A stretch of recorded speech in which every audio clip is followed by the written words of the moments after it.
Hello and नमस्कार दोस्तों।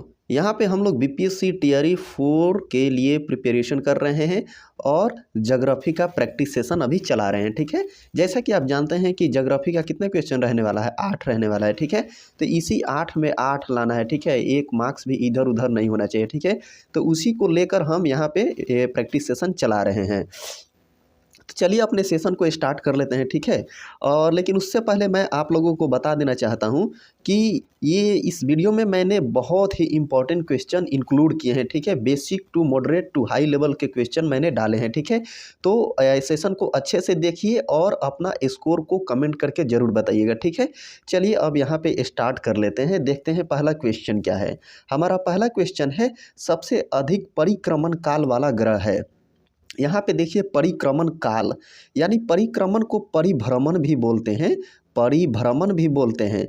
तो परिक्रमण लिखे, परिभ्रमण लिखे, आप लोगों को मिसगाइड नहीं होना है। ठीक है, या इसको रेवोल्यूशन भी लिखेगा, रेवोल्यूशन भी लिखेगा। ठीक है, रेवोल्यूशन भी लिखेगा तो चलेगा। तो यहाँ पे जैसे कि आप देख रहे हैं कि बहुत इजी क्वेश्चन है, लेकिन आप लोग ऐसे मार के टिक के आ जाएंगे कि ऑप्शन ए, जो कि गलत है। ठीक है, तो यहाँ पे हमारा करेक्ट उत्तर क्या हो जाएगा? क्या वरुण होगा, यूरेनस होगा, नेपट्टून होगा, इनमें से एक से अधिक, या इनमें से कोई नहीं? क्या होगा? तो यहाँ पे हमारा करेक्ट उत्तर हो जाएगा इनमें से एक से अधिक। क्यों? क्योंकि जो सबसे अधिक परिक्रमण काल होता है, किसका होता है? वरुण या नेपट्टून, एक ही नाम है। ठीक है, वरुण या नेपट्टून एक ही नाम है, और इसका सबसे ज़्यादा होता है परिक्रमण काल। ठीक है, परिक्रमण काल किसको बोलते हैं? यहाँ सूर्य हो गया और ये ऑर्बिट हो गया। ठीक है, और जब वरुण ग्रह यहाँ से चलते चलते चलते सूर्य का चारों चक्कर, ये चारों तरफ एक चक्कर लगा लेगा, तो उसको क्या बोलेंगे? रेवोल्यूशन पीरियड बोलते हैं। ठीक है, और वरुण का रेवोल्यूशन पीरियड कितना होता है? तो इसको नोट डाउन कर लीजिए, 164.80 वर्ष होता है। ठीक है, और यहाँ पे चलते चलते आप लोग ये भी बता दीजिए कि सबसे कम परिक्रमण काल किस ग्रह का होता है। तो इसका करेक्ट उत्तर लिख लीजिए, ये भी लिख लीजिए कि सबसे कम परिक्रमण काल किसका होता है? बुध का होता है। बुध को मरकरी भी कहते हैं।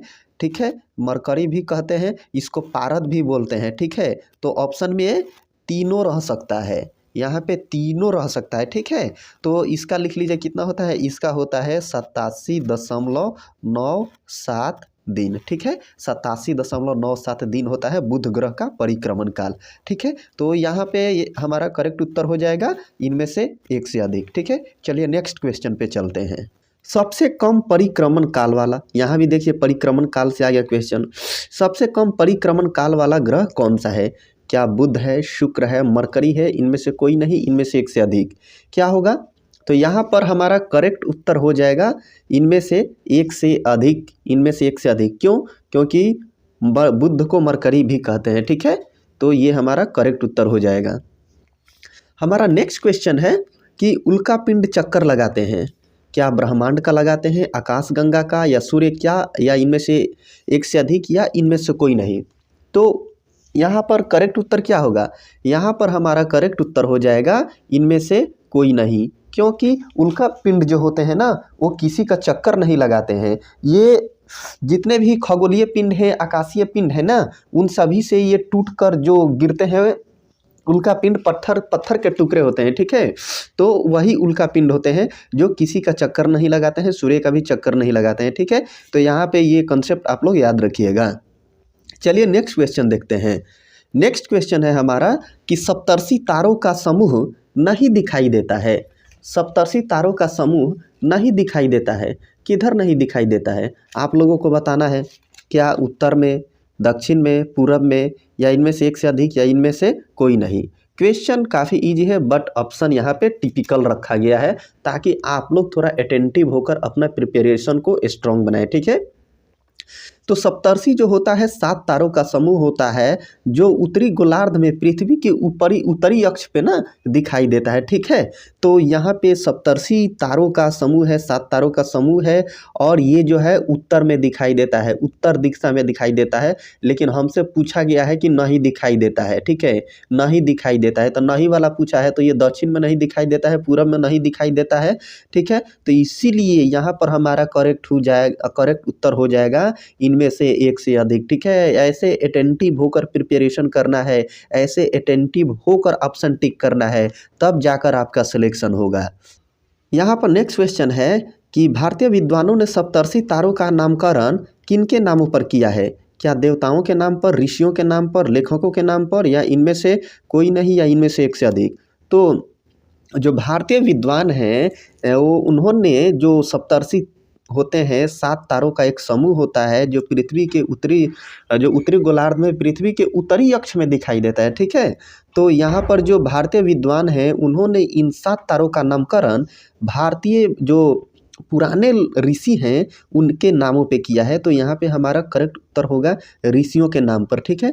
तो एक बार मैं आप लोगों को ये सप्तर्षि जो तारे हैं, 7 तारों का जो समूह है, तो इन 7 तारों का नाम लिखवा देना चाहता हूँ। हमारा पहला तारा हो जाएगा ऋतु, ठीक है। दूसरा हमारा हो जाएगा पुलह, ठीक है।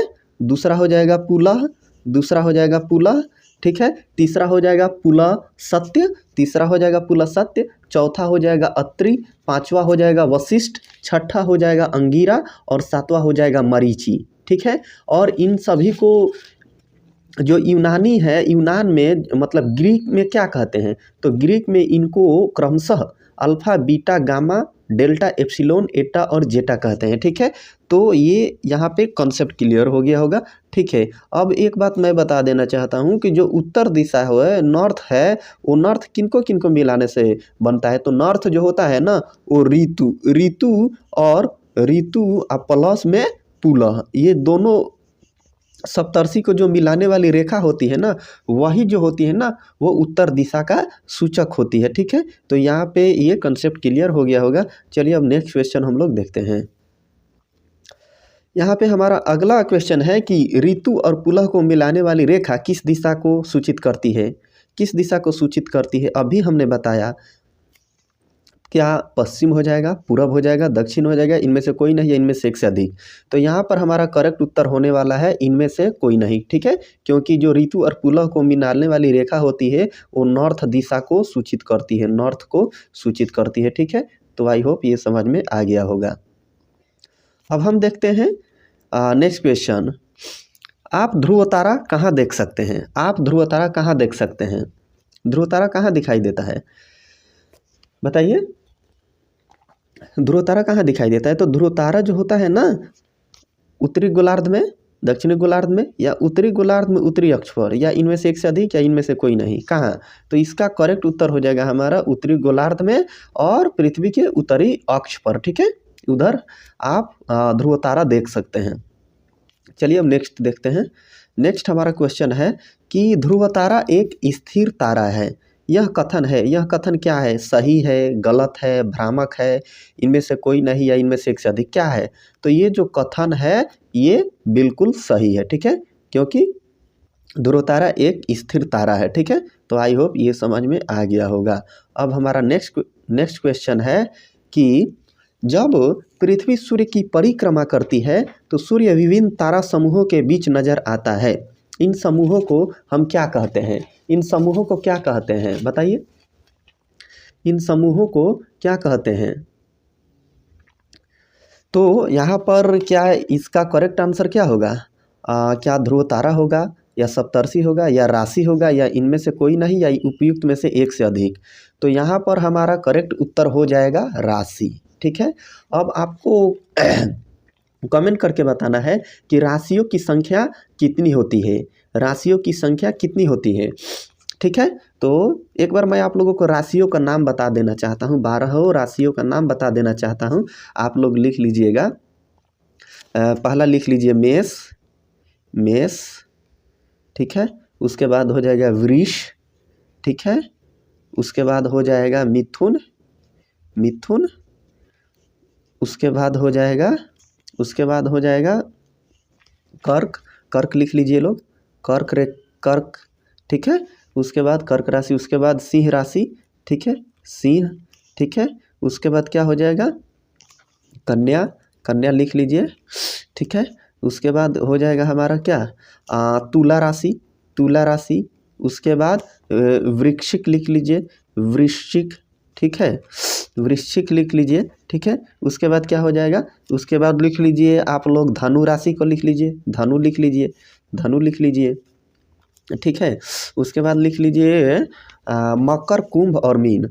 मकर लिखिए, मकर, कुंभ, कुंभ, कुंभ और मीन, ये 12 राशियाँ हो गया, ठीक है। तो यहाँ पर हमारा करेक्ट उत्तर हो जाएगा राशि, ठीक है। चलिए नेक्स्ट देखते हैं, राशियों की संख्या कितनी है। अभी हमने बताया राशियों की संख्या कितनी है, राशियों की संख्या 12 है, ठीक है। तो ये यहाँ पे इजी था। चलिए नेक्स्ट देखते हैं, पृथ्वी के चारों ओर विभिन्न तारों के समुदाय हैं जिनको कहते हैं, पृथ्वी के चारों ओर विभिन्न तारों के समुदाय हैं जिनको क्या कहते हैं, क्या कहते हैं, क्या नक्षत्र कहते हैं, ध्रुव तारा कहते हैं, राशि कहते हैं, या उपयुक्त में से कोई नहीं, या उपयुक्त में से एक से अधिक, क्या कहते हैं। तो यहाँ पर हमारा करेक्ट उत्तर हो जाएगा नक्षत्र कहते हैं, ठीक है। पृथ्वी जब चक्कर लगाती है ना तो वो यहाँ पे सूरज हो गया, ठीक है, और ये पृथ्वी का अपना ऑर्बिटल हो गया। तो पृथ्वी जब चक्कर लगाती है ना तो ये विभिन्न तारा समूहों के बीच में नजर आती है, और इन्हीं समूहों को हम क्या कहते हैं, नक्षत्र कहते हैं। और नक्षत्रों की संख्या कितनी है, 27 है, ठीक है। नक्षत्रों की संख्या 27 है, तो यहाँ पे हमारा करेक्ट उत्तर हो जाएगा नक्षत्र, ठीक है। चलिए नेक्स्ट देखते हैं, नक्षत्रों की अवधि कितने दिनों की होती है, नक्षत्रों की अवधि कितने दिनों की होती है, क्या 12 दिन की होती है, 30 दिन की होती है, या 14 दिन, उपयुक्त में से एक से अधिक, या उपयुक्त में से कोई नहीं, क्या हो जाएगा। तो यहाँ पर हमारा करेक्ट उत्तर हो जाएगा 14 दिन। नक्षत्रों की अवधि 14 दिन की होती है, ये आप लोग याद रख लीजिएगा, ठीक है। यहाँ पे 27 नक्षत्र हैं तो इनका नाम बताना थोड़ा कठिन होगा, मैं आप लोगों को ये PDF में प्रोवाइड करा दूंगा, ठीक है। 2700 जो नक्षत्र हैं उनका नाम PDF में दे दूंगा, आप लोग टेलीग्राम चैनल को ज्वाइन कर लीजिएगा, वो कमेंट में मैं पिन कर दूंगा, ठीक है। टेलीग्राम का लिंक कमेंट में पिन कर दूंगा, वहाँ से आप लोग उसको देख लीजिएगा। चलिए अब देखते हैं हम, पृथ्वी एक नक्षत्र को पार करने में कितना समय लेती है, पृथ्वी एक नक्षत्र को पार करने में कितना समय लेती है, ठीक है। कितना समय लेती है, 14 घंटा, 24 घंटा, 365 दिन, या 14 दिन, कितना, या उपयुक्त में से कोई नहीं, या उपयुक्त में से एक से अधिक, कितना। तो यहाँ पर हमारा करेक्ट उत्तर हो जाएगा 14 दिन, यानी पृथ्वी एक नक्षत्र को पार करने में 14 दिनों का समय लेती है, ठीक है। इसीलिए जो होते हैं ना नक्षत्रों के जो अवधि होती है वो 14 दिनों की होती है। तो यहाँ पे हमारा करेक्ट उत्तर ऑप्शन नंबर सी हो जाएगा, ठीक है। तो नेक्स्ट क्वेश्चन है हमारा, यहीं पे स्टॉप करते हैं, ठीक है। तो आई होप कि ये आप लोगों को, आई होप कि ये सभी आप लोगों को कॉन्सेप्ट क्लियर हो जाएगा, और इसका नोट्स मैं प्रोवाइड करा दूंगा टेलीग्राम पे दे दूंगा, ठीक है। और आप लोग ये इस चैनल को सब्सक्राइब कर लीजिए, और आप वीडियो को लाइक कीजिए, ठीक है।